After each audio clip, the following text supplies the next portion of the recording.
یہ کہتے ہیں کہ آج کل کوئی بھی جائز کام بھی سفارش کے بغیر نہیں ہوتا، تو ہم کیا کریں؟ تو بھئی آپ سفارش استعمال کریں، کس نے منع کیا ہے؟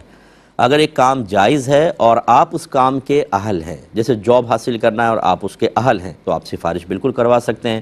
اہل کا مطلب کیا ہے کہ جو تجربہ مانگا ہے، جو ایجوکیشن ان کو مطلوب ہے، وہ سب آپ کے پاس ہونی چاہیے، ایکسپیرینس کا بھی سب کچھ ہو، جھوٹا کچھ نہ آپ کریں۔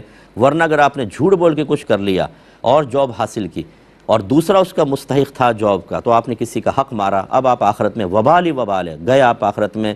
یہ تھوڑی سی سیلری تو آپ کو مل گئی، زندگی پرسکون گزر گئی، شادی بھی ہو گئی جاب کے اوپر، لیکن آخرت میں جب آپ اس کا وبال کا حساب و کتاب دے رہے ہوں گے تو سر پکڑ کے روئیں گے کہ میں نے چند ٹکوں کے لیے جنت کو اپنے ہاتھ سے کھو دیا، اس وقت افسوس ہوگا۔ بہتر یہ ہے کہ ڈے آف ججمنٹ کے بارے میں ابھی سے سوچئے۔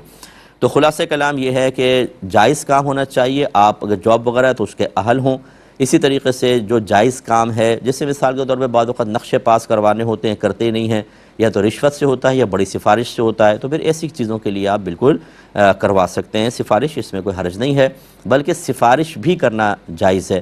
یعنی اگر کوئی شخص ایسا سن رہا ہو کہ میں سفارش کر سکتا ہوں کہ نہیں، تو بالکل نبی کریم صلی اللہ علیہ وسلم نے فرمایا اپنے بھائیوں کی سفارش کرو۔ یہ موجود ہے الفاظ حدیثوں کے اندر کہ اگر واقعی وہ مستحق سفارش ہے اور آپ کی ایک زبان سے دو جملے نکالنے سے کسی کا کام ہو جاتا ہے، تو پھر آپ کر دیں، اس میں کوئی حرج نہیں ہوتا۔